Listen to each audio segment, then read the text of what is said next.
ഓം നമോ നാരായണായ. ഹരിപ്രിയ അസ്ട്രോവിഷൻ ചാനലിലേക്ക് എല്ലാവർക്കും സ്വാഗതം. ആദ്യമായിട്ടാണ് നമ്മുടെ വീഡിയോ കാണുന്നതെങ്കിൽ സബ്സ്ക്രൈബ് ചെയ്യുവാനും ഷെയർ ചെയ്യുവാനും മറക്കരുത്. കൂടാതെ ജാതക സംബന്ധമായിട്ട് എന്തെങ്കിലും സംശയം തോന്നുന്ന പക്ഷം എൻ്റെ ഈ വാട്സപ്പ് നമ്പറിൽ ബന്ധപ്പെട്ടോളൂ. ഞാനിവിടെ പറയുന്നത് ഭരണി നക്ഷത്രത്തിൽ ജനിച്ചവരുടെ ജൂൺ മാസത്തെ ഗുണദോഷ ഫലങ്ങളെക്കുറിച്ചാണ്. കുടുംബ ബന്ധങ്ങളിലും വീടിനോടും രക്തബന്ധികളോടും കൂടാതെ തൻ്റെ കൂടെ നിൽക്കുന്നവർക്ക് പോലും എപ്പോഴും പ്രാധാന്യം കൊടുക്കുന്നതായിട്ടുള്ള ഭരണി നക്ഷത്രക്കാർക്ക് ശാരീരികമായിട്ടും മാനസികമായിട്ടും നിലനിന്നിരുന്നതായ വിഷമതകളെ തരണം ചെയ്യുവാനും അതിനെ മറികടക്കുവാൻ സാധിക്കുന്നതായിട്ടൊരു സമയമാണ് ഈ ജൂൺ മാസത്തിൽ. ജന്മരാശ്യാധിപനായിരിക്കുന്ന ചൊവ്വയാണെങ്കിൽ രുചക യോഗപ്രദനായിക്കൊണ്ട് ജന്മരാശിയിലൂടെ സഞ്ചരിക്കുന്നതിനാൽ ഭരണി നക്ഷത്രക്കാരുടെ ദൈനംദിന ജീവിതത്തിൽ മനോബലവും സൗഭാഗ്യവും ആരോഗ്യപരമായിട്ടും എല്ലാം ഗുണാനുഭവങ്ങൾ കാണുന്നതായിട്ടൊരു സമയമാണ്. എന്നാൽ ശ്രദ്ധിക്കേണ്ടുന്നതായിട്ടുള്ളൊരു കാര്യം, ജന്മരാശിയിൽ നിൽക്കുന്നതായിട്ടുള്ള ഈ ചൊവ്വയ്ക്ക് അഷ്ടമാധിപത്യവും ഈ അഷ്ടമഭാവത്തിലേക്ക് ഈ ചൊവ്വയുടേതായിട്ടുള്ള ദൃഷ്ടി വരുന്നതും 6ാം ഭാവത്തിലാണെങ്കിൽ കേതുവിൻ്റേതായ സാന്നിധ്യമുള്ളതിനാൽ ഭരണി നക്ഷത്രക്കാരുടെ യാത്രകളിലും ഡ്രൈവിങ്ങിലും എല്ലാം കുറച്ചൊക്കെ ശ്രദ്ധിക്കേണ്ടുന്നതായിട്ടുള്ളൊരു സമയമാണ്. കഴിവതും അനാവശ്യമായിട്ടുള്ള യാത്രകൾ ഒഴിവാക്കുന്നത് ഈ സമയത്ത് വളരെ വളരെ നല്ലതായിട്ട് കാണുന്നുണ്ട്.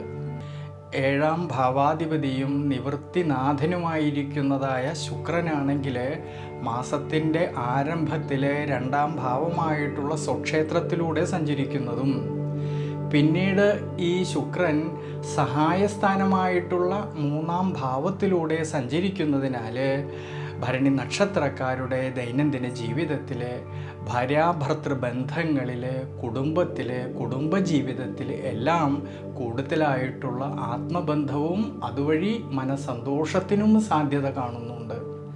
കുടുംബത്തിൻ്റെ അഭിവൃദ്ധിക്കായിക്കൊണ്ട് ഉയർച്ചയ്ക്കായിക്കൊണ്ട് അധിക സമയം ജോലി ചെയ്യുവാനുള്ളതായ മനോബലം കിട്ടുന്നതായിട്ടൊരു സമയം കൂടിയാണ് ഈ ജൂൺ മാസത്തിൽ.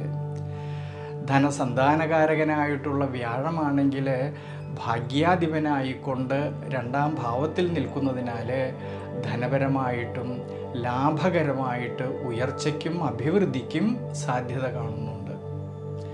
ജൂൺ മാസത്തിൻ്റെ ആരംഭത്തിൽ വിദ്യാമാതുലകാരകനായിട്ടുള്ള ബുധൻ്റെ 2ാം ഭാവസ്ഥിതിയും പിന്നീട് ജൂൺ മാസം 15-ാം തീയതി മുതൽ ഈ ബുധൻ്റെ സ്വക്ഷേത്ര ബലത്തോടു കൂടിയിട്ടുള്ളതായ സഞ്ചാരവും 5ാം ഭാവത്തേക്കാണെങ്കിലോ ദേവഗുരുവായിട്ടുള്ള വ്യാഴത്തിൻ്റേതായ ദൃഷ്ടി വരുന്നത് കൊണ്ട് പഠിക്കുന്ന വിദ്യാർത്ഥികളിൽ പഠന വിഷയങ്ങളിൽ നല്ല ഉണർവും മനോബലവും കിട്ടുന്നതായിട്ടുള്ളൊരു സമയമാണ്.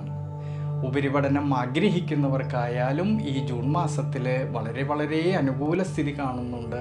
ഈ സമയങ്ങളിലെല്ലാം കർമാധിപനായിട്ടുള്ള ശനീശ്വരൻ തൻ്റെ സർവാഭീഷ്ടസ്ഥാനമായിട്ടുള്ള കുംഭം രാശിയിൽ ലാഭസ്ഥാനത്ത് നിൽക്കുന്നതും ഈ സമയത്ത് കർമ്മസ്ഥാനത്തേക്ക് ഭാഗ്യാധിപനും സർവേശ്വരകാരകനുമായിട്ടുള്ള വ്യാഴത്തിൻ്റേതായ ദൃഷ്ടി വരുന്നതുകൊണ്ട് കർമ്മസംബന്ധമായിട്ടും ഭാഗ്യപരമായിട്ടുള്ളതായ നേട്ടങ്ങൾ കിട്ടുന്നതായിട്ടുള്ളൊരു സമയമാണ് ഈ ഭരണി നക്ഷത്രക്കാർക്ക്.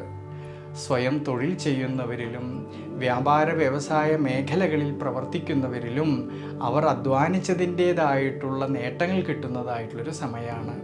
മുടങ്ങിക്കിടന്നിരുന്നതായിട്ടുള്ള പല കാര്യങ്ങളും അനുകൂലമായിട്ട് വരുവാനും ഈ സമയത്ത് സാധ്യത കാണുന്നുണ്ട്. പ്രത്യേകിച്ച് കർമ്മസംബന്ധമായിട്ട് ഉയർച്ചയ്ക്കും മനോബലത്തിനും സാധ്യത കാണുന്നതായിട്ടുള്ളൊരു സമയമാണ്. കൂടാതെ ഔദ്യോഗിക മേഖലകളിൽ ജോലി ചെയ്യുന്നവർക്കാണെങ്കിലും തൊഴിൽ അന്വേഷിക്കുന്നവർക്കാണെങ്കിലും വളരെ വളരെ അനുകൂല സ്ഥിതി കാണുന്ന സമയമാണ് ഈ ജൂൺ മാസത്തിൽ. 12ാം ഭാവമായിട്ടുള്ള വ്യയസ്ഥാനത്ത് രാഹു നിൽക്കുന്നത് ശ്രദ്ധിക്കണം. അതുകൊണ്ട് ഈ സമയങ്ങളിൽ ഭരണി നക്ഷത്രക്കാരിൽ ചിലവ് വർധനവിന് സാധ്യത കാണുന്നുണ്ട്. അതുകൊണ്ട് സാമ്പത്തിക സ്ഥിതിയിൽ ചാഞ്ചാട്ടം വരാതെ നോക്കേണ്ടതാണ് ഈ സമയങ്ങളിൽ.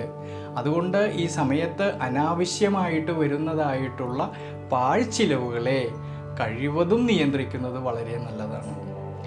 ഈ സമയത്തെ മനസ്സിലാക്കിക്കൊണ്ട് ഭരണി നക്ഷത്രക്കാർ ശിവക്ഷേത്രത്തിൽ പഞ്ചാക്ഷരി മന്ത്രം കൊണ്ട് ഭഗവാൻ അർച്ചന ചെയ്യുന്നതും വിശേഷാൽ ആയില്യപൂജ ചെയ്യുന്നതും ദേവീക്ഷേത്രത്തിലാണെങ്കിലോ അന്നപൂർണേശ്വരി മന്ത്രം കൊണ്ട് അർച്ചന ചെയ്യുന്നതും വളരെ വളരെ ഐശ്വര്യമായിട്ടാണ് കാണുന്നത്.